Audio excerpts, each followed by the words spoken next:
session.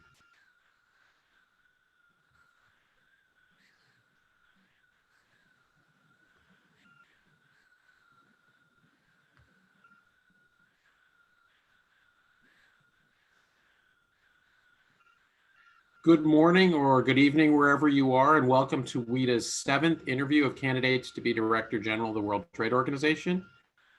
We're delighted to be joined today by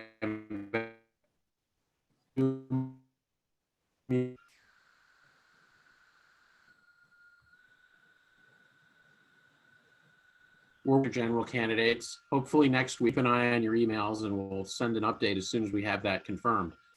We'll then take a short break at WITA from our webinars. I think today's either our 29th or 30th. I've started losing count. Before we pick things back up in early September, when we'll be hosting 2 members of Congress, Ways and Means Trade Subcommittee Chair Earl Blumenauer and Congresswoman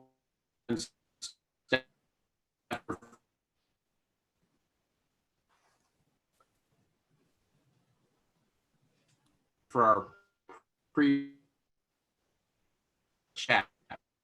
with General of the WTO. That event will be on September 10th and will be free for WITA members.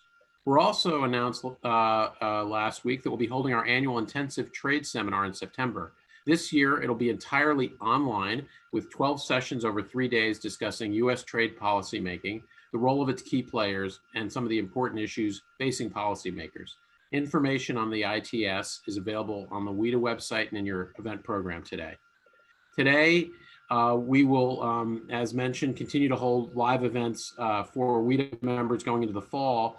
But we've had over these 29 webinars, we've had over 7,000 viewers. And we like to call out the names of some of the people who are watching on Zoom with us today. So big welcome to our old friend, Randy Dove, Craig Thorne of DTB Associates, Myung-hee,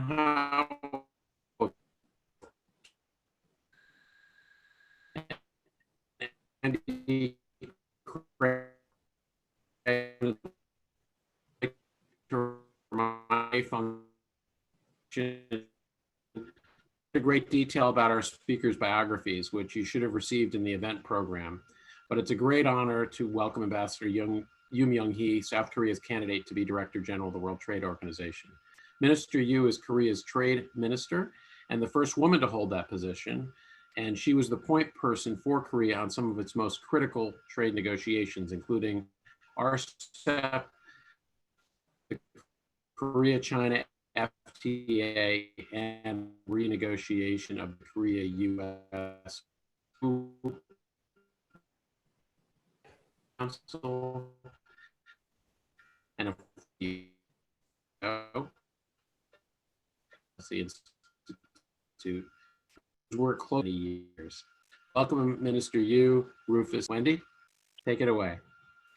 Well, thank you, Ken, and I'm delighted to be back here. We'll be interviewing our 7th WTO DG candidate this morning or this evening for Minister Yu, and we're thrilled to have all our viewers still with us into the month of August as the WTO candidates continue to make efforts to get themselves known and to make the case for their candidacy. For me, it's just a special delight to be able to open up the questioning to Minister Yu. Full disclosure, we got to know each other during the initial chorus negotiations when she led the Korean team on competition and services, 2 very difficult areas for the negotiation, but she was able to work very well with her US counterparts to find landing zones and really come up with state-of-the-art language in these areas. Since then, as Ken's mentioned, she's had an incredible rise in the Korean trade circles and the international circles. And just about a year and a half ago, she became trade minister and I think has really hit the ground running.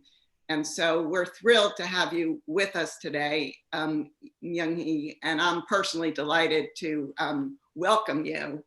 And I am going to ask you, maybe you can start off and just maybe over the next 5 minutes, share with us why you think you would be an excellent WTO DG candidate, What's your vision for the WTO?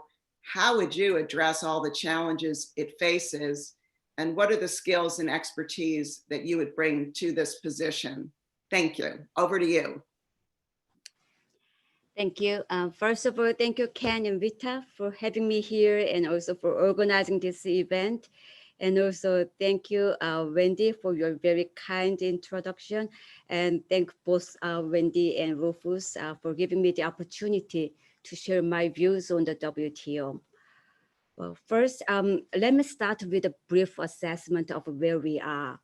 Global trade is facing profound challenges. Weak economic growth and rising protectionism and trade tensions have been causing much strains on the global trade. And amid this growing uncertainty, the WTO has not been able to its weight with its basic tenets under stress. Negotiations have been deadlocked and the dispute settlement system has been paralyzed. And now last year, global trade contracted for the first time since 2009. And COVID-19 has added fuel to this situation. World trade is expected to fall by 18.5% in the second half of this year. And a possible second wave may further exacerbate this situation. Indeed, these challenges are grave, and history has shown us that times of global crisis calls for global action.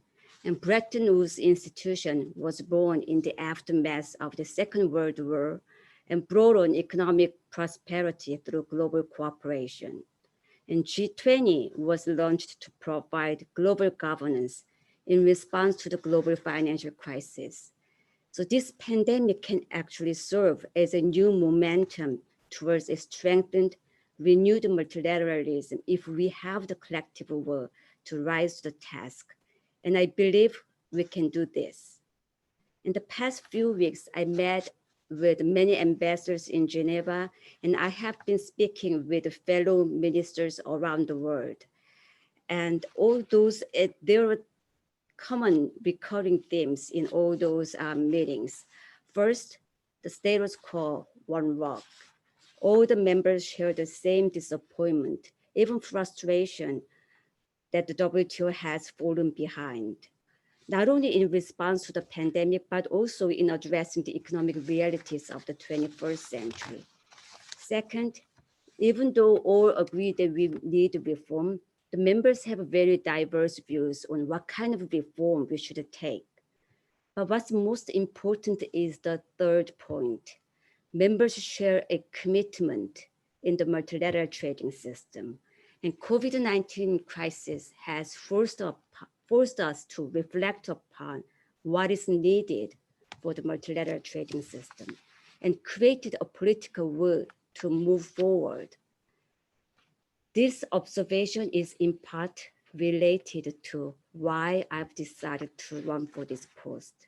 I strongly believe in the pivotal role of the multilateral trading system for every country. During my lifespan, I have witnessed Korean economy grow from the ruins of the war to become one of the largest trading nations in the world through the WTO and through the multilateral trading system. And I believe the same opportunity should be provided to all other countries around the world. And I'm running because I believe that I'm the right person who can deliver on this commitment. So how do I plan to deliver?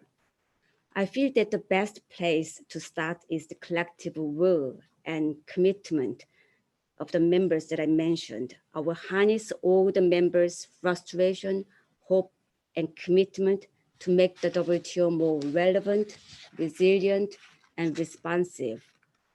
Let me a little bit further elaborate on these 3 R's. First, relevant. For the WTO to become more relevant, we need to go back to the basics. All 3 pillars of the WTO need to work together and reinforce each other to maintain a well-functioning multilateral trading system. Most important, we should work towards revitalizing the negotiating function to update the rules. WTO needs to show that it can evolve and adapt to the economic realities that business faces. Addressing the impasse in the appellate body and restoring the dispute settlement function is another urgent agenda. Implementation and increased transparency is also important if we are to agree on new rules and lessen the burden on the dispute settlement system. Second, resilient. The WTO needs to enhance its sustainability and inclusiveness to remain resilient as a champion of open trade. Among other things, we should be ready to address the respective needs and concerns of developing countries, especially least developed countries, so that they can fully integrate into the global trading system. Last but not least, the WTO needs to be more responsive to global challenges and contingencies. In particular, in response to COVID-19, the WTO should continue to enhance transparency of trade-related measures and lead discussions to ensure free flow of goods and services. So what should be expected of the next DG to translate this vision into a successful outcome? The role of the DG is even more critical at this inflection point. We need someone from outside with a fresh perspective, but who also knows ins and outs of international trade. We need someone who is not dwelling on past successes, but who is able to tackle the current challenges with the current insights. And we need someone who is ready to listen to all members, but also has the political leadership to drive consensus and deliver results. We need an effective and informed facilitator and a co-navigator to navigate these turbulent times and deliver tangible outcomes. The next DG should be able to rebuild trust in the multilateral trading system. And I am that person. I have a track record of delivering closing deals. I have negotiated, finalized, and implemented numerous trade deals with major countries such as the US, China, and EU, and also with the countries spanning all levels of development, from least developed countries to advanced economies. And serving as a sitting trade minister in the most challenging time in trade, I have been still able to deliver meaningful outcomes, working closely together with the ministers around the world. Moreover, I'm a firm believer of the multilateral trading system and understand difficulties and needs of all members, as Korea has also gone through the exact process.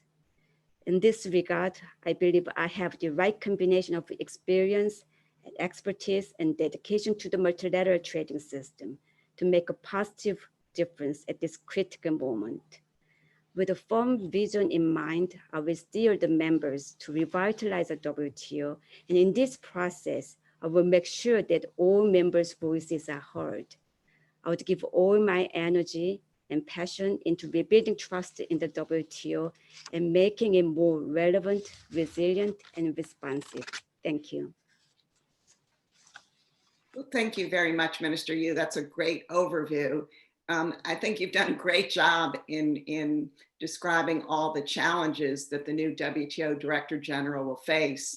And probably one challenge that will affect everything you mentioned will be how to navigate the US-China relationship in the WTO, because common ground will need to be found between the US and China if indeed there'll be any success in any of the objectives that you laid out. So I noticed in your opening speech to the WTO, you mentioned that you can play a bridging role between the US and China. And I would ask you if you can elaborate on that a bit more. And also, could you also address one of Ambassador Lighthizer kind of preconditions or criteria for a successful DG, and that is a DG that recognizes that the WTO in its current form is incapable of disciplining China. And so my second question along these lines is, do you agree with Ambassador Lighthizer's statement? And do you think the rules need to be improved to address some of the challenges that China and other non-market economies bring to the international trading system. Okay.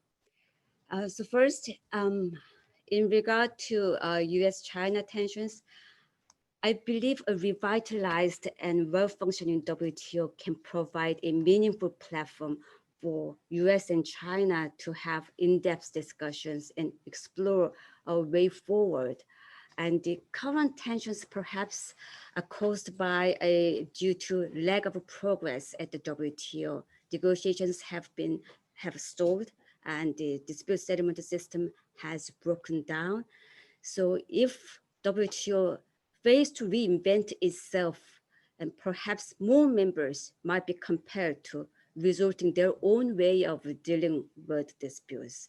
So in that regard, I would work together with both the US and China to revitalize the WTO system. But of course, the issue is how to do that. And I would say that first starting point would be dialogue. And through the dialogue, we could identify concerns, interest, and real issues behind all the logic. And through my own experience, I have had, as I said before, led negotiations with both the US and China. I think this experience would help me better understand their concerns, interests, and priorities. So through this dialogue, we could identify the real issues in there and try to find and focus on commonalities and common issues. And based on that commonality, we could try to achieve the first victory, even though it is a small, modest success, but the successful outcome can build another momentum to tackle harder issues down the road and can generate political will to address more difficult, complex issues. So this is the general approach that I have, and how actually how actually do I work to that specifically?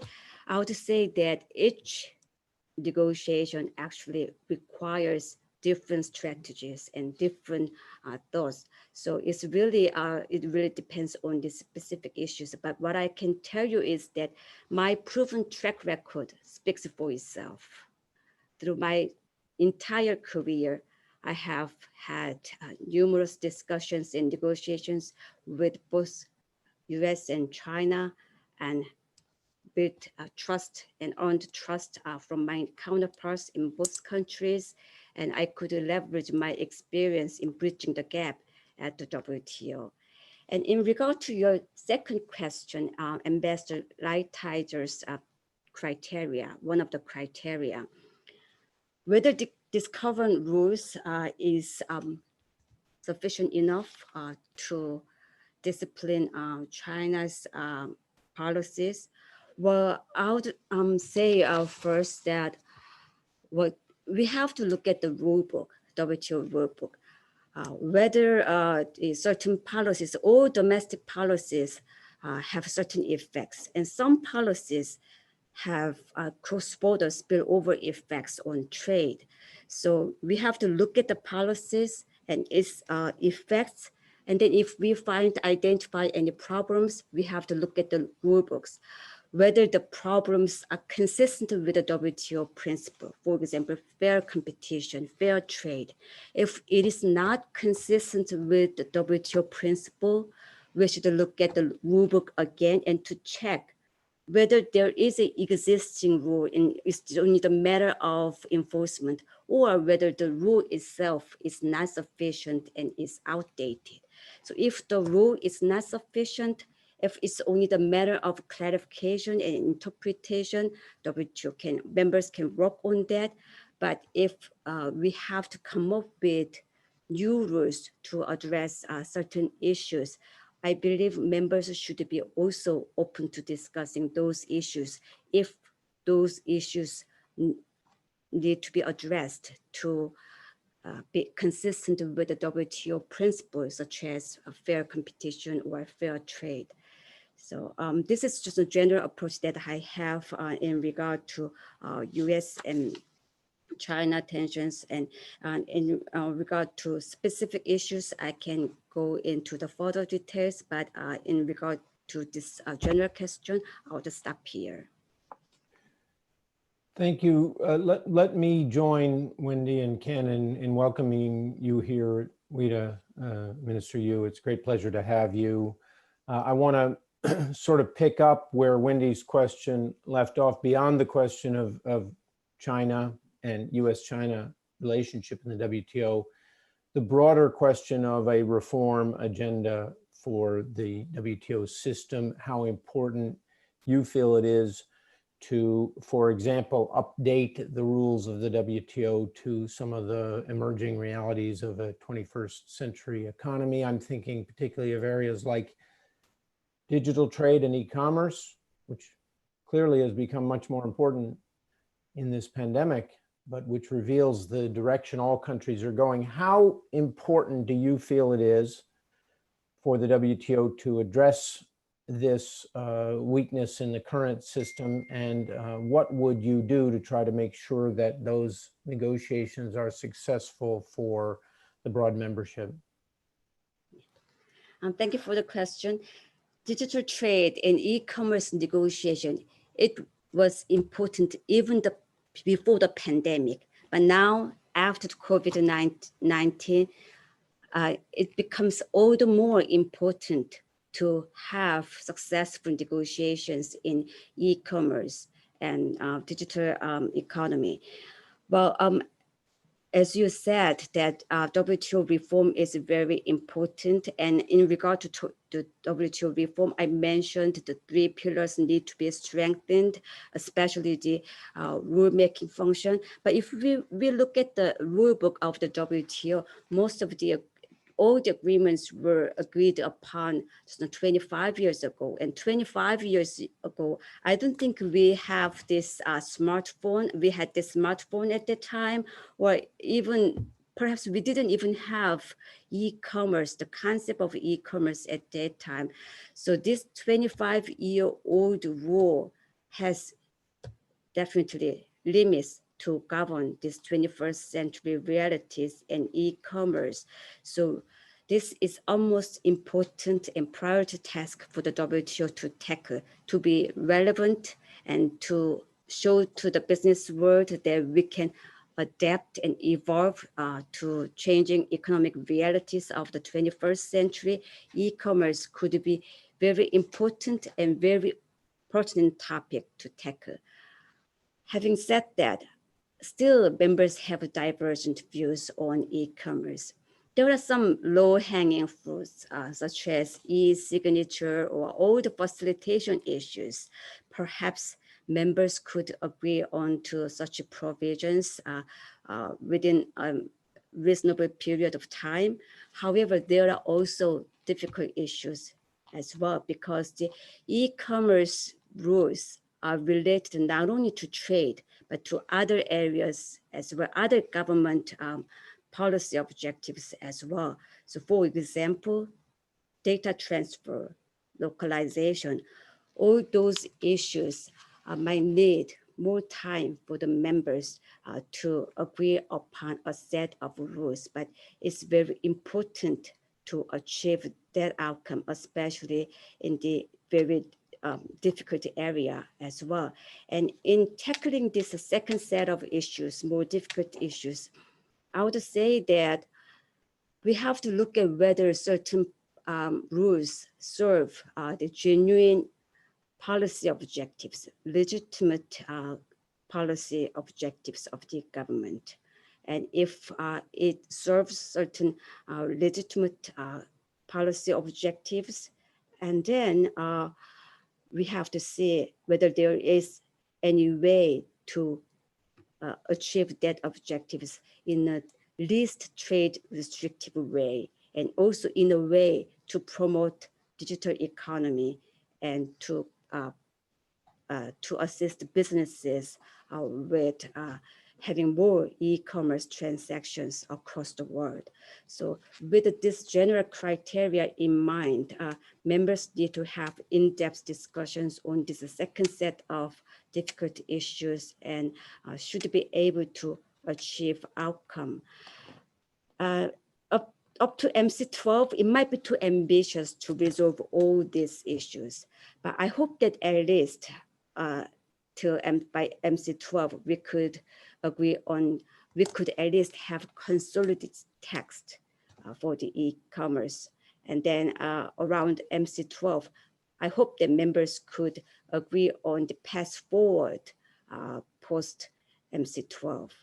And with all these issues together, members should be able to come up with a very ambitious and also pertinent digital agreement for the 21st century businesses. Well, perhaps I can just switch gears a bit, and I would like to turn to the issue of developing country status in the WTO. Under your leadership in Korea, you were able to inform the WTO that at least for future negotiations, Korea would no longer consider itself a developing country. I don't know if that's an accurate description. You can correct that if it's inaccurate. So clearly, I think Korea understood that this whole policy of self-declaration of developing countries is something that needs to be looked at. And it's something, frankly, that many, not only the US, think is kind of undermining the system when over half and almost close to 2/3 of the WTO members claim that they're developing countries. The US and others have put concerns and proposals on the table. How do you evaluate this issue? And is this something that you would want to spend some of your attention and resources on? How important is this issue in your overall perspective as you look at the challenges that face the WTO?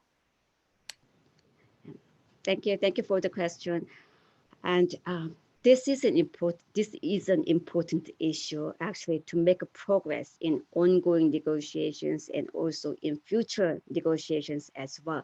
I would first start with the text, the rule book. WTO provides that we need to ensure that developing countries, especially least developed countries, secure their share in global trade. So this is an embedded principle of the WTO. But the issue is actually how can we realize and implement this embedded principle in a most effective and efficient way. Well, members can self-declare their developing country status, but actually the amount of resources are limited. As Wendy, you mentioned, 2/3 of the countries of the members of the WTO are declaring themselves as a developing countries. Actually, I calculated the number, and over half of the WTO members declare themselves as developing countries, and 36 members are LDC countries designated by the UN. So in total, including both developing countries and least developed countries, is 3/4 of the members. So if the 3/4 of the members ask for special and differential treatment, we might not be actually able to provide much needed assistance to those countries who are really need certain assistance in fully integrating into the multilateral trading system. So this is a very important issue, not only in ongoing negotiations, but also in the future negotiations as well. However, having said that, we have still very divergent views on this issue. I understand that US has proposed certain criteria to categorize certain countries into developed countries, but still it has not gained consensus at the WTO, and there has been a debate on this issue at the WTO. So for the time being, at the moment, until consensus is possible, perhaps the pragmatic way is for those countries who can take more responsibility to assume more responsibility commensurate with their levels of development, commensurate with their economic weight in global trade. And so that actually really LDC countries can get much needed assistance from the WTO. Well, in regard to Korea's, before I move on to Korea's case, I would also like to just give an example of trade facilitation agreement. That might not be the perfect example because trade facilitation agreement is trade facilitation agreement. It's not perhaps about the hard negotiating agenda, but still that shows one way of dealing with this issue in a pragmatic way, because at the trade facilitation agreement, some developing countries take on more responsibility without claiming any special and differential treatment, and implement the rules without any transition period.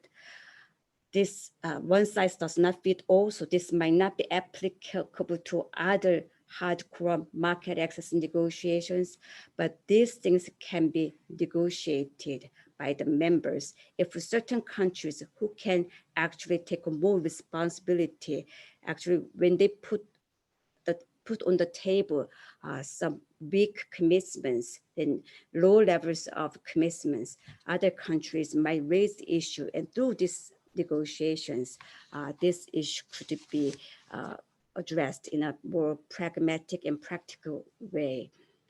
In Korea's case, yes, Korea declared that we would not seek special and differential treatment in ongoing and future negotiations at the WTO. We've made this decision to take on responsibility commensurate with our levels of development, our economic weight in global trading system. And it has not been an easy decision, and we had intensive consultations with the domestic stakeholders and relevant ministries and agencies. And through this process, we made concerted efforts to assume more responsibility and play a role at the WTO, because we want to promote the WTO system. And to do that, each country should step up. And because the world has changed and every country has changed over the period of time. So if you are ready, you have to step up to take up more responsibilities. This is the exact principle that we had in mind at that time, and we did that. And each country might have different situation. However, I believe that U.S. proposal is meaningful in raising this very important issue. And right now, we don't have consensus on this issue, but this has actually stimulated our discussion at the WTO. And if I became the DG, I would work hard together with the members to have very candid discussions and in-depth discussions on this issue, so that members could be more forthcoming regarding their levels of responsibility to take on. So I would say just now that well, this should be still decided by the members, but I would work hard together with the members so that we can achieve a very good outcome on this issue as well, because this can unlock progress in current and future negotiations. Let me turn now to dispute settlement. You mentioned earlier that the WTO system needs to operate with all of its different pillars working in harmony together to achieve an overall result. So negotiations, monitoring and implementation, and obviously dispute settlement. So a couple of questions about the current situation with respect to the appellate body. First of all, do you share the assessment, not just of the US, but obviously strongly led by the US, but also other countries, that there has been some problems with overreach by the appellate body. Some of the jurisprudence has perhaps gone too far.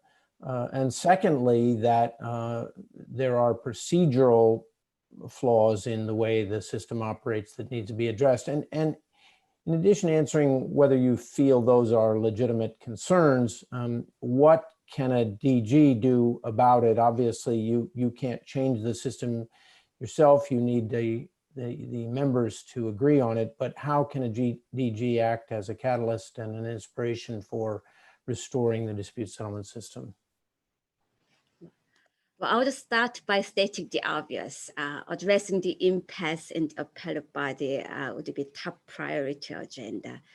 That requires our immediate resolution and also immediate and prompt resolution.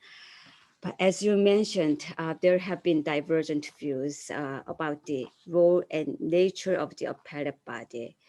Some countries, including the US, say that the appellate body went too far. They engage in overreaching, and also this overreaching would risk adding or diminishing the rights and obligations in the WTO. However, on the other hand, some members say that the appellate body was working to contribute to the clarification of the provisions and to provide stability and predictability to the multilateral trading system. So we have these very parallel views. We have had as a before, it's been a while, these parallel views on the nature and role of the appellate body. So that's why workup process has proposed certain ideas such as a 90-day limit and precedent and Rule 15 and overreaching. And this also forms the basis of the why question posed by the US, but still the gap is very wide. And this is an inherent issue within the dispute settlement system and within the appellate body. However, at the same time, as I mentioned before, if we look at the three pillars of the WTO, especially negotiating function, we have not produced any major multilateral agreements for the last 25 years, except for trade facilitation agreement. And the stagnant negotiations has put much strain on dispute settlement function, because with this stagnant negotiation, with outdated rule, members are actually resorting to dispute settlement system to resolve any outstanding issues that could have been preferably resolved by negotiation among the members. So in some sense, the appellate body, they also, it's easy for them to overreach or for them to engage in gap filling in this with this stagnant negotiation and outdated rules. So to some extent, yes, I agree with the US on the concerns to some extent, and actually that is shared by many other members at the WTO. But the issue is that, and how do we move forward? And because the views are very divergent, and the divergent views have been there for quite a long time, I would say that I would accelerate consultations in various configurations to seek permanent and effective resolution of this matter. And to do that, I would talk to ambassadors in Geneva, but also if necessary, I would reach out to capitals, the ministers in capital, because this issue requires buy-ins from a political level as well. And if necessary, I would also look at some various ideas floated by the academia and experts as well. They have floated various ideas of, for example, more interaction or oversight between of dispute settlement body and appellate body, and strengthening the qualification of appellate body members, or the relationship between secretariat and the appellate body members. There have been many ideas floated among the trade circle. So members need to have a in-depth candid discussions to tackle these fundamental differences and fundamental issues. And I would work hard with the members to conduct these discussions in open, inclusive, and transparent manner so that we could find an effective and permanent resolution of this issue. And on the other hand, I would also like to highlight the importance of revitalizing the negotiating function. If we could make progress in negotiations and can actually update the rule books, that should be actually members' job rather than the job of appellate body. If we could do that, that could deflect pressure from the dispute settlement function and can actually lessen the burden on the dispute settlement system. I will stop here yet. Thank you.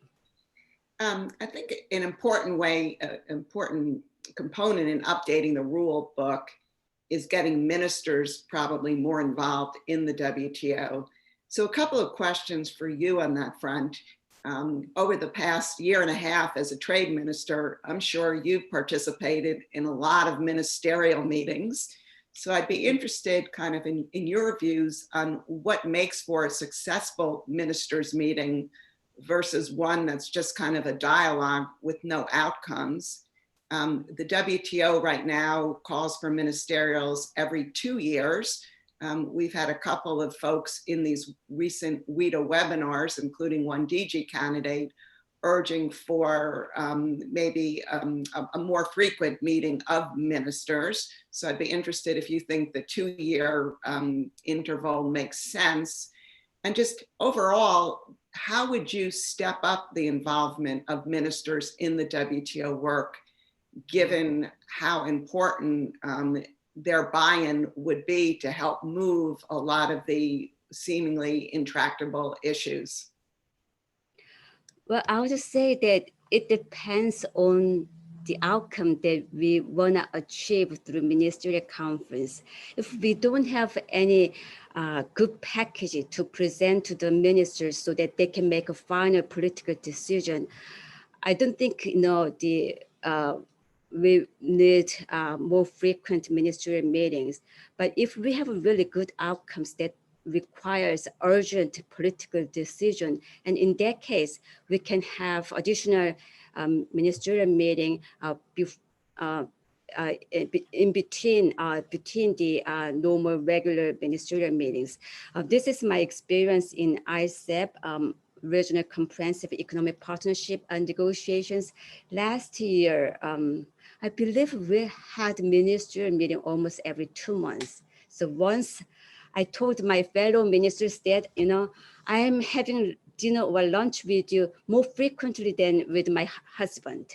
So that's exactly what I told them. But because we were about to conclude the text, at the end of the year, around November, we were able to conclude the very comprehensive text, which is over 500 pages among the 15 countries, spanning from less developed countries to advanced economies. So if we have outcome, we need to meet more often at a political level. But if we are not ready, it is not effective or efficient anyway.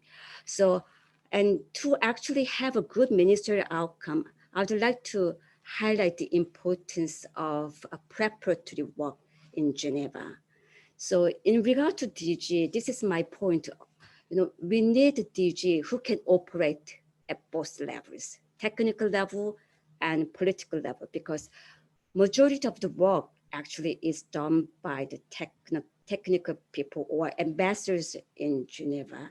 If you present too many outstanding issues to the ministers, they will not be able to resolve these issues at the ministerial meeting, because most of the issues should be resolved and prepared by the technical people in Geneva, by the ambassadors, and you should present to the ministers only a handful of issues so that they can actually make a political decision at the ministerial meeting.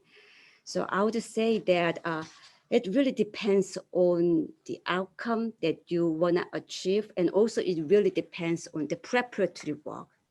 If you have a good preparation and really need political decision on just a couple of or a few outstanding issues, ministerial meeting will be very helpful. So we can have either annual or more frequent meetings.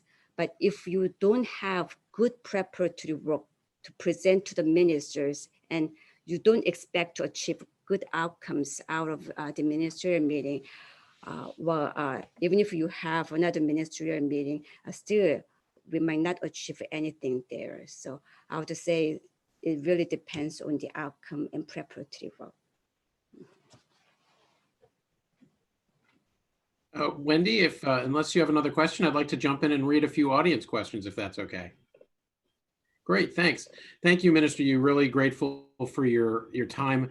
We just have a few questions we'd like to get to before the hour is up. One of them follows up on one of the questions that was just recently asked about meetings of the WTO. As you know, the WTO ministerial was canceled this year because of the disease. And the fisheries subsidies were one of the things that people had hoped to make progress on at this summit if it had taken place. Do you have any thoughts to offer on how those negotiations can be brought to a successful conclusion? Yeah, thank you for the question. This fisheries subsidy negotiation is very important in two points. The first, this can show the relevance and vitality of the WTO because this is the only ongoing multilateral trade negotiations at the WTO. So if we can achieve a successful outcome from fishery negotiations, that's going to be the second multilateral trade agreements for the last 26 or 7 years of the WTO. So to show to the world that WTO is still relevant, this is very important. But this can also contribute to the sustainable development. So in both senses, this is very important. However, right now, because of all this pandemic situation, I understand the members have virtual meetings and try to have hybrid meetings or virtual meetings. And the ministerial meeting has been postponed tentatively to next June. But still, when I was in Geneva meeting with many ambassadors, the hybrid system and the virtual system actually worked quite well.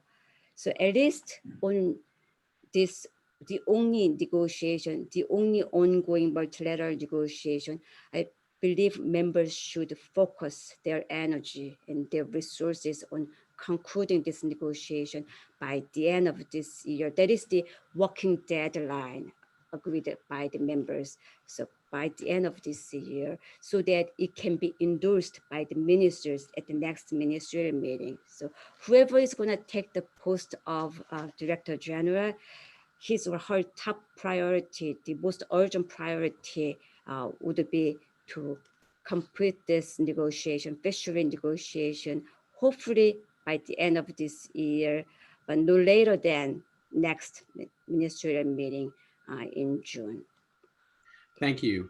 The question comes from Sean Donnelly with the U.S. Council for International Business, and that is, the WTO is a member-driven organization. Do you see that as helpful to achieving its goals, or is the consensus-based approach something that maybe interferes with progress, and that the Director General maybe needs to take a more firm hand in guiding outcomes? Thank you for the question. Well, yes, member-driven organization, and I understand why we have consensus rule or member-driven organization principle, because at the end of the day, at the WTO, we agree on the commitments, we agree on binding agreements, and it should be implemented by all the members, 164 members. So the surest way to ensure full implementation is based on consensus. That's why this member-driven organization is important and as a role for the WTO DG as well. So that's why WTO DG, usually they say that we are going to serve as a facilitator or honest broker. And I would say that I would serve as a informed, trusted, and effective facilitator, because a facilitator can actually play a lot of role. In some plurilateral negotiations or plurilateral FTA negotiations, sometimes I also served as a facilitator, not only a representative of my own country, but the facilitator could actually play a lot of role in bridging the gap and also figuring out, identifying the real concerns behind each country's position. If he or she is knowledgeable about the trade issues and also very good at communicating with other members. And I would serve as an informed and effective facilitator. And still with that role, I think I could still achieve a lot with members and can deliver outcomes through that facilitator role. Thank you. Thanks. So you mentioned plurilateral negotiations and multilateral negotiations. One of the questions that we've had in some of our other sessions as well relates to most favored nation status and that principle of the WTO. Do you believe that in these plurilateral negotiations as they take place, that MFN that benefits should be offered to non-signatories on the same MFN basis as signatories? Well, that's a difficult question because it's going to be a very contentious issue for the next coming several years, because right now we have 4 plurilateral initiatives at the WTO, including the e-commerce that Rufus mentioned. And at the end of the day, members need to decide whether to extend these benefits to non-participants as well. So before I actually touch upon that issue, I would say that these plurilateral initiatives and negotiations could serve as a building block for multilateral trading system. Although it's not the best option, still the multilateral trading negotiation is the best fallback and best option. But this plurilateral initiative could be second best viable option. And how to actually multilateralize this plurilateral initiative is an important issue. And to do that, we need 2 features. The first one is open membership, and second one is MFN application. And first one is kind of easy. Everyone agrees on the open membership. But the issue is, as you mentioned, the second application of the benefits, either on MFN basis or reciprocity basis.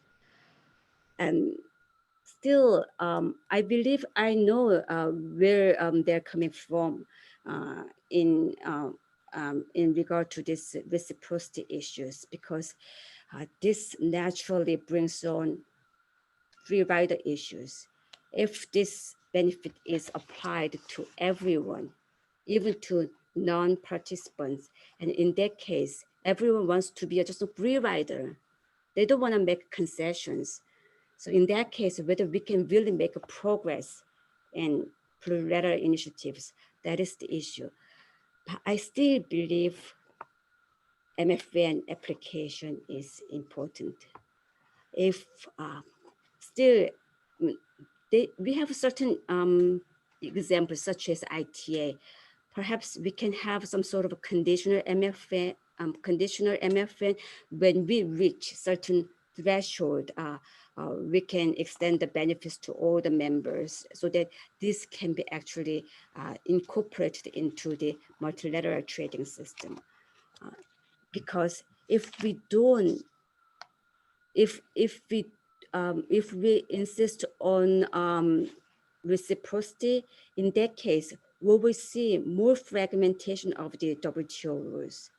Just imagine if some group of countries agree on certain plurilateral initiative based on reciprocity, and other groups of countries agree on certain plurilateral initiatives on the same topic. And we will see if fragmentation within the WTO rules. So it's going to be slippery slope once you allow the deviation from the MFN basis. We might have more problems down the road. So at the moment, still, I believe members should work toward extending the benefits based on MFN basis. Thank you. Thank you very much. So we just have two more questions. One of your views and thoughts on the trilateral reform proposals that have been put forward by the US, EU, and Japan related to issues such as industrial subsidies and technology transfer. Sorry, can Do you have any views that you can share or thoughts on the trilateral reform proposals right. put forward by Japan, the US, and the EU? So yeah, sorry, someone was just entering the room, so I was a little bit distracted. Anyway, so regarding the trilateral initiatives, yes, I think I've touched a little bit upon the US-China issues at the beginning. So this is a little bit related to that issue as well. The trilateral initiatives. The trilateral initiatives has not been put on the table at the WTO yet. So if they put this on the table, members should be open to discuss this issue. But they include many new areas or new issues that has not been sufficiently covered by the current WTO textbook, including industrial subsidies and some other issues. So I would take the same approach when I touched upon the US-China issues. First, we have to look at the policies. What policies are you addressing? And certain policies have spillover effects, cross-border spillover effects on trade. And if those effects cause certain problems that are inconsistent with the WTO principle, and then we need to figure out how to address those problems within the WTO. And the WTO text is not sufficient to address those problems. And there are two ways, maybe clarification and interpretation, or agreeing on new rules. So in that regard, I believe that members need have really in-depth discussions on those issues. This is just a general approach, but I would also like to add about the industrial subsidies. Subsidy issues is not a new issue. That has been traditional topic from GATT, Article 16 of GATT 1947, and also subsidy code in 1979, and also subsidy agreement in 1995. So it has been the traditional topic at the WTO, whether certain policies can actually cause market distortions or trade distortions has been a traditional topic at the WTO. And having said that, there might be a gap between 25-year-old subsidy text and the current realities. And in that case, if there is a discrepancy and if there is a gap, members should be open to discussing those issues. And this subsidy issue, this is not only about the trilateral initiative, but also after COVID-19, countries are pouring trillions of dollars into stimulus package and actually creating more subsidies. And later on, we might also need to look at this subsidy issue as well, whether they actually cause certain effects that are inconsistent with the WTO. So nothing is fixed or static. The economic realities are changing. And if this current rules does not address that realities enough, and I think members should be open to discussing those issues in a very candid and transparent manner. And if I have the honor to serve as the DG, I would work together with the members to conduct those discussions and negotiations in an open, inclusive, and also transparent manner. Thank you, Minister Yu. That's a great way to close. We know it's late in Korea. We are very grateful to you for joining us at this late hour in the evening, morning time in the United States, of course. Thank you very much for joining us. We are an open forum at WITA with bringing all views and bringing all the candidates in, and we hope we have the opportunity to host you again in the future. Thank you so much for joining us. Wendy and Rufus, any final words? No, just to echo your comments, thank you so much for taking the time with us and graciously answering so many questions. Yeah, it was a great presentation, and thank you. Thank you very much, Minister Yu. Thank you. Best of luck in your candidacy.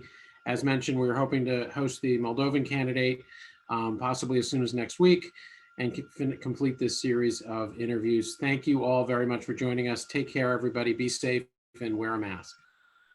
Thank you. Thank you. Thank you very much. Thank you. Bye-bye. It was a great pleasure. Thank you, Minister.